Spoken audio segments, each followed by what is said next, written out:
এখন আমরা সব প্রকারের পারফেক্ট টেন্সের আলোচনা করব, প্রেজেন্ট পারফেক্ট, পাস্ট পারফেক্ট এবং ফিউচার পারফেক্ট। সকল প্রকার পারফেক্ট টেন্স আলোচনা করার পূর্বে একটা কথা আমি বলে নিই, সেটা সবাই মনে রাখবেন। সেটা হলো যে ভার্বের পাস্ট পার্টিসিপল ছাড়া পারফেক্ট টেন্স কখনোই হবে না। ভার্বের পাস্ট পার্টিসিপল অবশ্যই থাকতে হবে কোনো একটা সেন্টেন্স যদি পারফেক্ট টেন্সে গঠিত হতে হয়। এটা বিস্তারিতভাবে একটু পরে বলছি, শুরুতেই আসি। পারফেক্ট টেন্স কোনটা? প্রেজেন্ট পারফেক্ট নিয়ে আলোচনা শুরু করি। প্রেজেন্ট পারফেক্ট হলো বর্তমানে কাজ একটি অলরেডি শেষ অথবা জাস্ট কিছু সময় পূর্বে শেষ হয়েছে, সেই কাজটি বোঝাতে আমরা পারফেক্ট প্রেজেন্ট পারফেক্ট টেন্স ব্যবহার করব। যেমন কিছু শব্দ আছে, সেই শব্দগুলো দেখলে আমরা প্রেজেন্ট পারফেক্ট টেন্স ধরে নেব। সেগুলো হলো recently, already, lately, just, just now, ever, yet. এই শব্দগুলো যদি থাকে তাহলে আমরা বুঝে নেব যে সেটা present perfect tense. Present perfect টেন্সের স্ট্রাকচার কি? Subject plus have has plus ভার্বের পাস্ট পার্টিসিপল বা ভার্বের থ্রি আমরা যেটাকে বলি। তো এখন কথা হলো, যদি একটা সেন্টেন্সে হ্যাভ অথবা হ্যাজ থাকে, হ্যাভ ব্যবহার, এটা হ্যাভ হ্যাজটা হচ্ছে সাবজেক্টের উপর ভিত্তি করে বসে, হ্যাভ অথবা হ্যাজ থাকে কিন্তু ভার্বের পাস্ট পার্টিসিপল নাই, তাহলে কিন্তু সেটা পারফেক্ট টেন্স হবে না, প্রেজেন্ট পারফেক্ট টেন্স হবে না। সেটা কোন টেন্স হবে?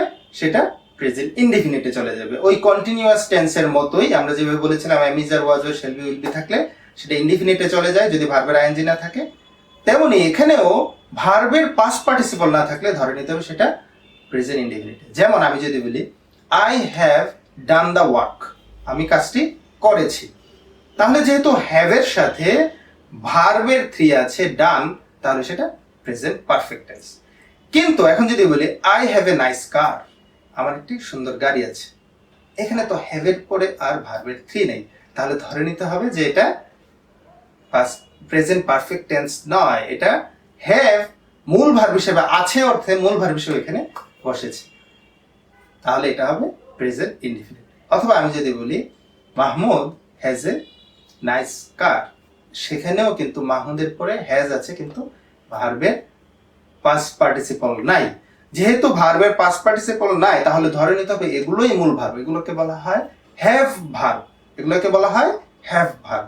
হ্যাভ হ্যাজ পাস্ট ফর্মে সেটাকে আমরা হ্যাড ধরি বা পাস্ট পার্টিসিপল হ্যাড আমরা করি, তাহলে ধরে নিতে হবে এগুলো হচ্ছে present indefinite tense, present perfect tense নয়। প্রেজেন্ট পারফেক্ট টেন্স হতে হলে কি হতে হবে? অবশ্যই অবশ্যই ভার্বের পাস্ট পার্টিসিপল থাকতে হবে। এই হলো প্রেজেন্ট পারফেক্ট টেন্সের আলোচনা।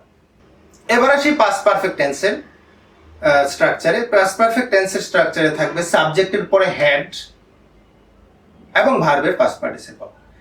এখানেও যদি ভার্বের পাস্ট পার্টিসিপল না থাকে তাহলেও কিন্তু আমরা সেটাকে পাস্ট পারফেক্ট ধরবো না। যেমন আমি যদি বলি he had a house, he had a mobile, he had a pen, এই ধরনের সেন্টেন্স যদি থাকে, খেয়াল করে দেখেন তিনটা সেন্টেন্সে হ্যাডের পরে ভার্বের পাস্ট পার্টিসিপল নেই, অর্থাৎ হ্যাড নিজেই এখানে একটা মূল ভার্ব হিসেবে ব্যবহৃত হয়েছে, ছিল অর্থে হ্যাভ ভার্বের পাস্ট ফর্ম হিসেবে হ্যাড বসেছে, তাহলে ধরে নিতে হবে এগুলো আসলে পাস্ট পারফেক্ট না, এগুলো পাস্ট ইনডিফিনিট। এখন আমি যদি বলি he had completed his homework, সে তার হোমওয়ার্কটি কমপ্লিট করেছিল। যেহেতু কমপ্লিটেড পাস্ট পার্টিসিপল এখানে আছে, তাহলে বুঝতে হবে সেটা পাস্ট পারফেক্ট টেন্স। আর যদি ভার্বের পাস্ট পার্টিসিপল না থাকে, ধরে নিতে হবে সেটা পাস্ট ইনডিফিনিট টেন্স। এখানে ন্যারেশন করতে, ভয়েস করতে কিংবা অনেকেই দেখা গেছে ট্রান্সফরমেশন করার সময় এই হ্যাড দেখার পরে পাস্ট পারফেক্ট ধরে নেয়, সেটা কিন্তু ধরা যাবে না। এই হলো পাস্ট পারফেক্ট টেন্সের বিস্তারিত আলোচনা। এবার আসি ফিউচার পারফেক্ট টেন্সের স্ট্রাকচারে। ফিউচার পারফেক্ট টেন্সের স্ট্রাকচার হলো সাবজেক্ট প্লাস শ্যাল হ্যাভ অথবা উইল হ্যাভ এর পরে ভার্বের পাস্ট পার্টিসিপল বসবে। এখন একটা উদাহরণ দেখি, যে আমি যদি বলি I complete my homework by tonight, তাহলে ধরে নিতে হবে আজকে রাতের মধ্যে সে তার হোমওয়ার্কটা কমপ্লিট করবে।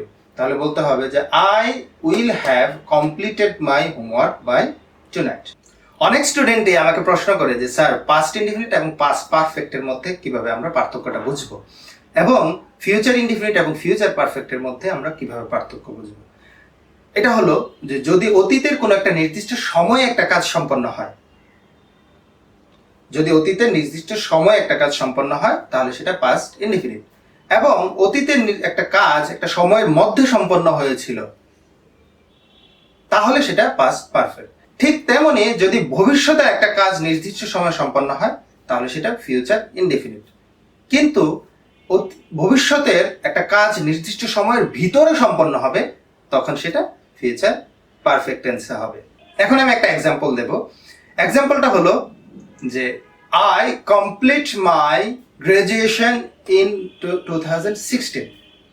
ঠিক তেমনি আমি যদি বলি I complete my graduation by 2016, দুটার মধ্যে পার্থক্য হলো একটাতে বলা আছে 2016-তে কমপ্লিট করা হয়েছিল, কিন্তু পরেরটাতে বলা আছে 2016 সালের মধ্যে কমপ্লিট করা হয়েছিল। তাহলে প্রথমটা হবে পাস্ট ইনডিফিনিট, আমি লিখবো আই কমপ্লিটেড মাই গ্রাজুয়েশন।